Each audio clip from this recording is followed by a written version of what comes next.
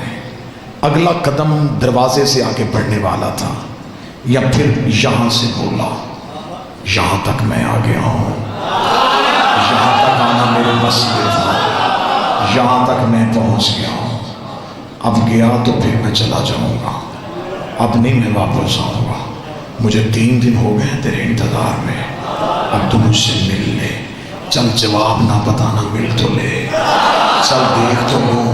ابھی یہ کہہ رہا تھا یا امام کی حویلی کا دروازہ کھلا، نوکر کی آواز آئی، سبزی فروش اندر آ، آج مولا نے سبزی دے کے لینی ہے۔ تو بیٹھا سیالکوٹ میں، آج میرے مولا نے سبزی دے کے لینی ہے۔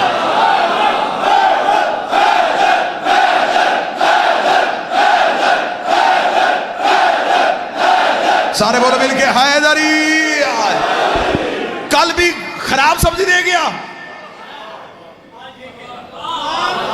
شرم نہیں آتی مدینے شہر میں رہتے ہوئے ایسا تجارت؟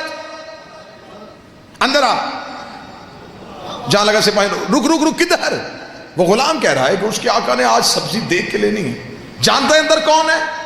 نہیں، شیعوں کا امام ہے، حاکم کی طرف سے پابندی ہے، کوئی نہیں ملے گا، ہم تیرے ساتھ جائیں گے۔ 2 سپاہی پھر ساتھ چلے، اب امام کے صحن میں جا کے بیٹھ گیا، سبزی کا ٹوکرا سامنے، سپاہی دائیں بائیں، نظریں ہیں امام کے حجرے کے دروازے۔ کتنا خوش نصیب تھا بادشاہ کے صحن میں بیٹھا،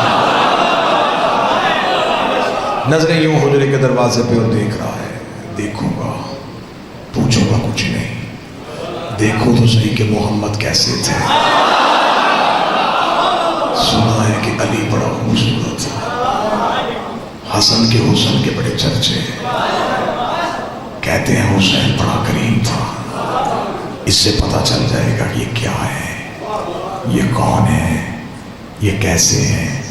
دل تیز تیز دھڑک رہا ہے، سانسیں بند ہو رہی ہیں۔ حجرے کا دروازہ کھلا، امام کا پہلا قدم صحن میں آیا، آنکھیں ایسے رک گئیں جیسے مصر کی عورتیں یوسف نے،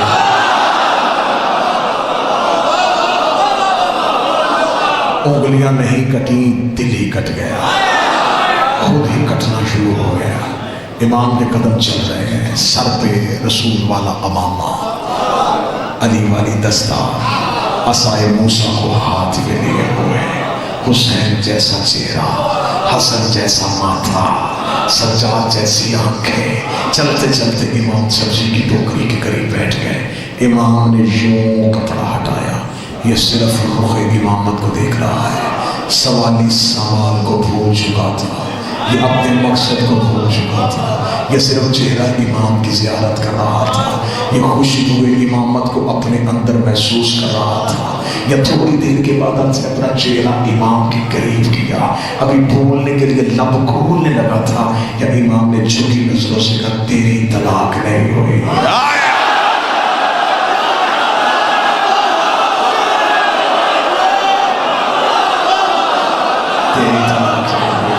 تیری طلاق نہیں ہوئی۔ امام نے اتنا جملہ کہا، آنکھیں چندھا کے کھولے، آہستہ سے کہنے لگا میں نے پوچھا تو نہیں۔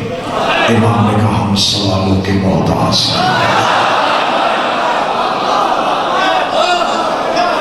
اب سپاہی سمجھ رہے تھے کہ سودا ہو رہا ہے، قریب چہرہ کر کے کہنے لگا 3 دن ہو گئے مجھے، آپ مل ہی نہیں رہے تھے۔ امام نے کہا تو ویسے پکار ہی نہیں رہا تھا۔ شیعت پھیر رہی ہے، شیعت کا ابتدا سنا،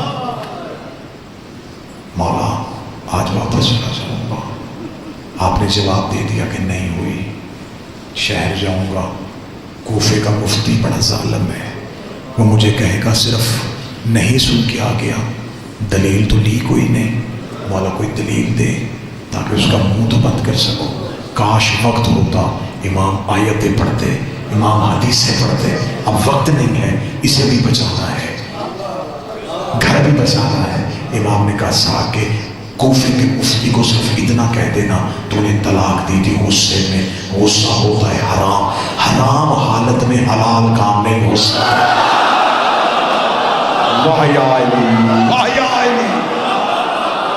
اب کون لائے گا اس دلیل کا جواب؟ اتنا کہنا تھا بس, آخری جملہ اور منبر کا اتنا کہنا تھا. یوں اس نے, اور یہ محبت کا تقاضا ہے کہ جب محبت غالب آتی ہے تو سب سے پہلے خوف ختم ہو جاتا ہے. اب اسے سپاہیوں کا ڈر نہیں رہا. علی کہہ کے اٹھ کے کھڑا ہو گیا. سپاہیوں نے نیام سے تلواریں کھینچی, انہوں نے کہا ہمیں پہلے ہی پتا تھا تو جعفر صادق کا کوئی شیعہ ہے, بھیس بدل کے مدینے شہر میں آیا ہے. سپاہیوں نے گریبان سے پکڑ کے بدن کو گھسیٹنا شروع کیا. اس کی نظریں امام کی طرف تھی, امام کی طرف دیکھ کے مسکرا کے کہا اب زندگی سے محبت نہیں رہی, اب موت کا ڈر نہیں رہا, اب میرے بدن کا لہو تیرے قدموں میں آ جائے, اس سے بڑھ کے میرے لیے عزاز کوئی نہیں ہوگا. لیکن زہرا کا بیٹا مجھے اتنا بتا دے, میں روز سوچا کرتا تھا کہ واپس چلا جاؤں, آدھے رستے سے واپس آ جاتا تھا, مجھے کون سی چیز واپس نہیں جانے دیتی تھی. امام نے کہا ایک دن بھی تیری ماں نے تیری تربیت میں خیانت کی ہوتی تو میرے دروازے پہ آئی نہیں.